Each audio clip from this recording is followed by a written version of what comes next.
আসসালামু আলাইকুম। আমি জাফর সরকার, সাবেক সেনা সদস্য। হাদির মৃত্যুতে এই বাংলাদেশে উচ্ছৃঙ্খল এবং বিশৃঙ্খল যে ঘটনাগুলো ঘটে যাচ্ছে, এর জন্য দায়ী ডক্টর মোহাম্মদ ইউনূস, আমাদের মাননীয় প্রধান উপদেষ্টা। আপনারা একবার দেখেছেন সারা বাংলাদেশের প্রিয় দেশবাসী, এই যে ছাত্ররা এই উচ্ছৃঙ্খল বিশৃঙ্খল করে রাষ্ট্রীয় সম্পদ ঢাকা সহ সারা বাংলাদেশে অগ্নিসংযোগ করে বিভিন্ন প্রপার্টি আগুন জ্বালিয়ে দিয়ে ভাঙচুর করেছে, এগুলো রাষ্ট্রীয় সম্পদ ধ্বংস হয়েছে। ডক্টর মোহাম্মদ ইউনূস স্যার কখনো কি বলেছে এই ছাত্ররা তোমরা থামো? প্রধান উপদেষ্টার দায়িত্ব থেকে এগুলো বলে নাই। উনি হাদির প্রতি দেশপ্রেম দেখিয়ে শোকবার্তা জানিয়েছেন। দেশের মানুষ একটা সিম্পিতি ছিল, হাদিকে এভাবে মারাটা ঠিক হয় না, আমরাও প্রতিবাদ করে আসতেছি। এগুলো কিন্তু নির্বাচনকে বানচাল, এবং নির্বাচন যেন ফেব্রুয়ারিতে নির্বাচন না হয় তারই একটা রূপরেখা নীল নকশা আঁকা হয়েছে। সাদিক কায়েমের নেতৃত্বে শিবির জামাত যেভাবে অগ্নিসংযোগ বা বাংলাদেশে যে অশৃঙ্খল দেখাচ্ছে, তারা ছাত্রলীগের চাইতেও ভয়ঙ্কর রূপ ধারণ করেছে। আমি শুধু একটি কথা বলতে চাই, হাদিকে যখন গুলি করা হয় সাথে সাথে খুনিকে কিন্তু চিহ্নিত করা যায় না, তদন্তের মাধ্যমে চিহ্নিত করতে হয়। একদিক দিয়ে হাদিকে গুলি করা হয়েছে, এদিক দিয়ে মব সৃষ্টি করার জন্য বিএনপির উপর দায়ভার, ঢাকা ৮ আসনে মির্জা আব্বাসের উপর দায়ভার চাপানো হয়ে স্লোগান দেওয়া হয়েছে। জামাতের বিরুদ্ধে নয়, এনসিপির বিরুদ্ধে নয়, অন্যান্য দলের বিরুদ্ধে নয়, শুধু বিএনপির বিরুদ্ধে, যাতে বিএনপির মানুষ মুখ ফিরিয়ে নেয়। আর এদিক দিয়ে তারা স্বরাষ্ট্র উপদেষ্টা পদত্যাগ চাচ্ছে। চিন্তা করে দেখেন, এদিক দিয়ে মব সৃষ্টি করে মানুষকে ফোকাস দিয়েছে, ওই তার খুনি হাদিকে গুলি করেছে, আর এদিক দিয়ে তারা ছাত্ররা আন্দোলন করেছে, মাঠে নেমে গেছে। আর এদিক দিয়ে খুনিরা হালুয়াঘাট হয়ে তারা বর্ডার পাস হয়ে গেছে। হালুয়াঘাট বর্ডারের পাশে যে বাংলাদেশের যে বর্ডারগুলো আছে বাড়িঘর, আর হালুয়াঘাটের যে শেষ সীমান্তে যে বাড়িঘর একদম কাছাকাছি, এই ঘর থেকে ওই ঘরে জাস্ট খালি ভারত আর বাংলাদেশ নামে।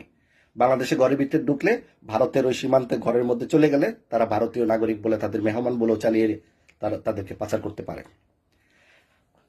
যখন তারা সাকসেস হয়ে গেল, 1 লাখের আন্দোলন শুরু হয়ে গেল, স্বরাষ্ট্র উপদেষ্টা পদত্যাগ চাই। আরে ভাই, স্বরাষ্ট্র উপদেষ্টাকে তো কাজ করার সুযোগ দিবেন। একটা মানুষকে ইন্ডিকেট করবে, তাকে তদন্ত করে মাধ্যমে আসামিকে ধরবে, এত সহজ?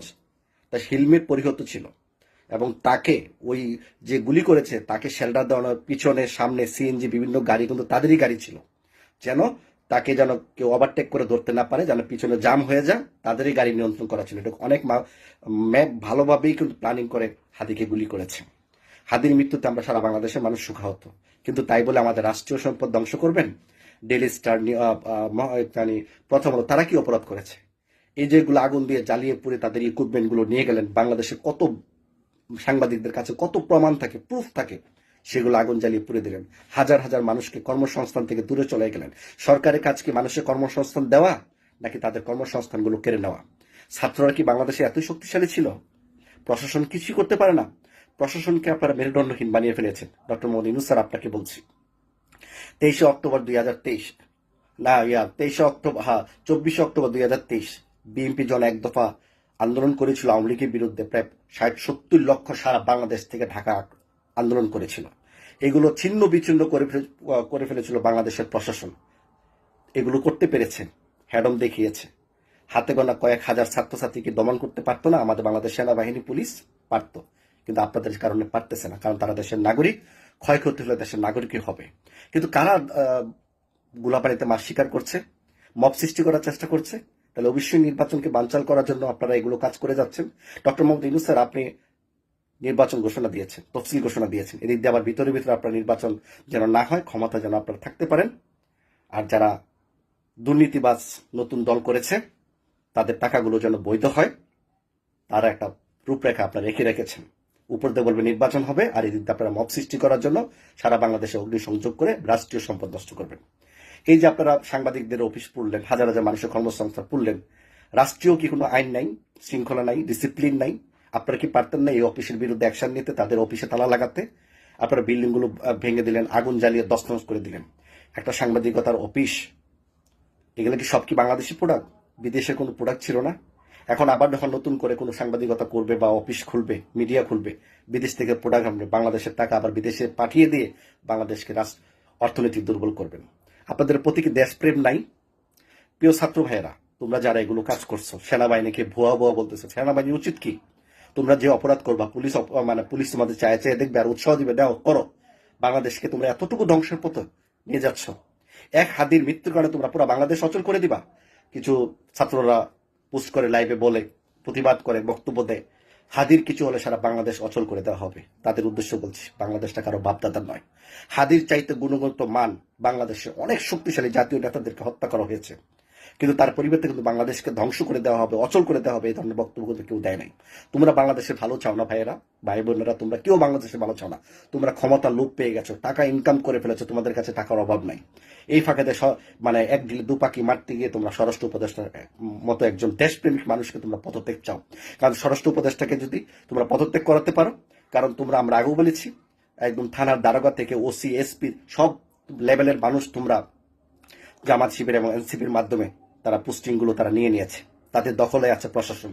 স্বরাষ্ট্র উপদেষ্টার দেশপ্রেম, উনি কারো কথাই শুনেন না, উনি কারো তবদি শুনেন না, এবং পুলিশের যদি অন্যায় করলে তাদেরকে সাসপেন্ড, চাকরিচ্যুত করে এই স্বরাষ্ট্র উপদেষ্টা। এই জন্য তাকে সরাইতে হবে, এবং তাদের মন মতো একজন স্বরাষ্ট্র উপদেষ্টা বসাতে পারলেই প্রশাসন উপদেষ্টা তাদের নিয়ন্ত্রণে থাকবে।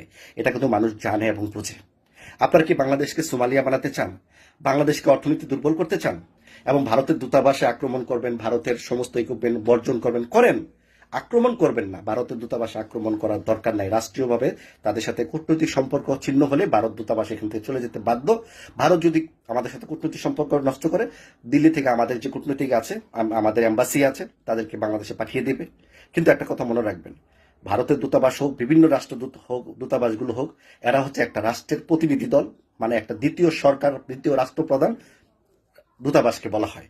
এবং যাকে বলা হয়, আমরা আগের দিনে রাজা বাদশাদের মতো যে যুদ্ধ হতো, দূত বলা হতো। দূত মানে এক দূত আরেক রাষ্ট্রের সাথে, মানে রাজ্যের সাথে যোগাযোগ হতো দূতের মাধ্যমে। তো রাষ্ট্রদূত কিন্তু একটা দূতের মতোই। তারা একটা রাষ্ট্রের সাথে একটা রাষ্ট্র কমিউনিকেশন করার জন্যই এই দূতকে ব্যবহার করা হয়, মানে হাই কমিশনকে ব্যবহার করা, রাষ্ট্রদূতকে ব্যবহার করা হয়। আর আপনারা ভারতকে গালি দিচ্ছেন। ভারত আমাদের চিরশত্রু হতে পারে, আমাদের রাষ্ট্রীয় কূটনৈতিক হিসাবে ভারতের সাথে সম্পর্ক, আদান প্রদান, আমদানি রপ্তানি, এটা রাষ্ট্রের একটা মৌলিক অধিকার। আমি মনে করি জনগণের জন্য ভালো হয়। আমরা ভারতের সাথে সম্পর্ক, বন্ধুত্ব সম্পর্ক রাখলে আমাদের কোনো ক্ষতি নাই।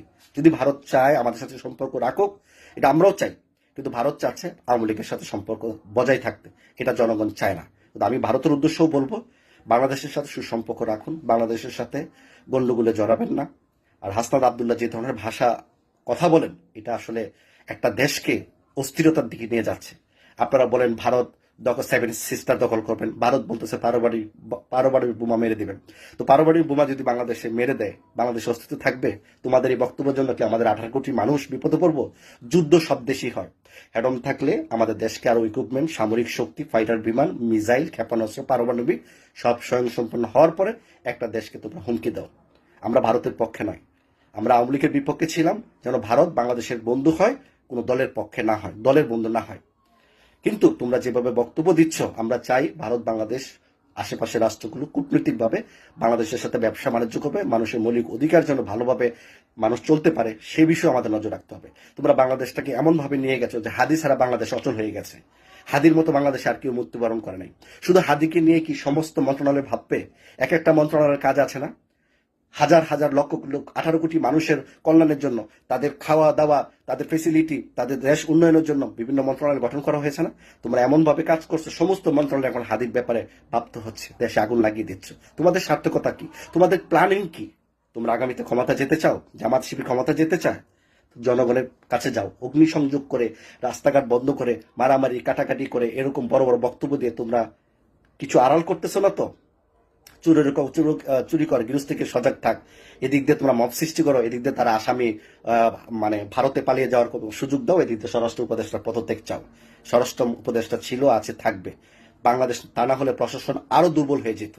আমরা স্বরাষ্ট্র উপদেষ্টার প্রতি কৃতজ্ঞতা জানাই, এরকম একটা দেশপ্রেমিক, সৎ, আদর্শবান ব্যক্তি আছে। উনি নিজের পরিবার, আত্মীয় স্বজনের কোনো সুপারিশ উনি নেন না।